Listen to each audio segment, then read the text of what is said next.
કોઠા વગરનું અમરેલા શીખવાનું છે. આ 4 ભાગ કર્યા. 4 ભાગથી આપણે અહીંયા માપ લીધું.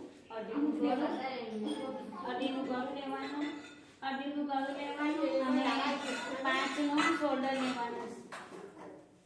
5ના શોલ્ડર લેવાના છે. કોલર વાળું બનાવવાનું છે. અને 7નો ખભો લીધો, 7.5નો, 13ની છાતી અને કમર લીધી 12ની અને આ 14નું આપણું ઘેરાવાળું. હવે આપણે કાપી દઈએ એટલે ખાલી થોડું જોઈ લેજો. આમ કરી કાપી આ 2 ભાગ અલગ કરી દેવાના. આ અલગ થઈ ગયા બધા ભાગ. એટલે આ કાપ્યા પછી તમારે આ ગળું પછી કાપવાનું. પહેલાં અમરેલા જેવું કટિંગ થઈ ગયું. પછી નીચે ઘેરાવાળું ભાગ હોય ને એનાથી થોડું ગોળાકાર કરી દેવાનું નીચેથી. એટલે તમારા 1.5 સેન્ટીમીટર જેવું અહીંથી નીચે ઉતરી જાય એટલે આકાર બદલાઈ જાય. કોલરવાળું આપણને ઘેરાવાળું કટિંગ ચાલુ છે. એમાં તમારે કોલરવાળું પાછળનું જે ભાગ છે એ 2 ભાગ અલગ કરી દેવાના. આપણે આ ભાગ અલગ કરી દેવાના પકડો. અને આગળનું ભાગ છે પકડો. પકડો. આ જે આગળનું ભાગ આપણને અહીંયાથી કોલરવાળું કરવા માટે 7નું ગળું પહેલાં કાપી દેવાનું.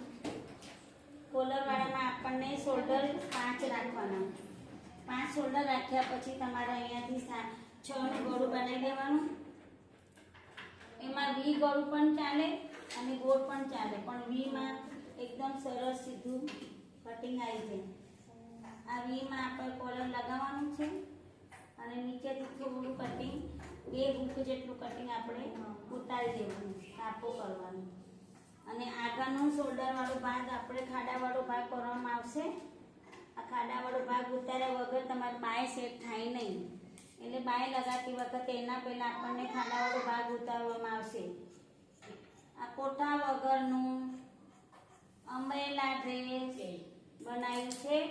કોઠા વગરનું અને આખું ઘેરાવાળું ડ્રેસ જોઈ લો.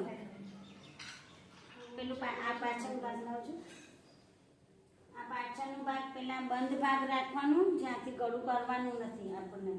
અને આગળવાળામાં ગળું ઉતારવાનું છે એટલે કોલર આવશે. જુઓ પકડો. આ કોઠા વગરનું ઘેરાવાળું ફ્રોક. આમ મૂકો, ઉપર મૂકો. આ ઘેરા વગર મોટું ઘેરું બની ગયું. અને અહીંયા આપણે કોલર લગાવવાનું છે. ઓકે. જો વિડીયો સારું લાગ્યો હોય તો સબસ્ક્રાઈબ કરજો, શેર કરજો, લાઈક કરજો. પ્રાર્થનાબેન સીવણ ક્લાસ. Okay, by.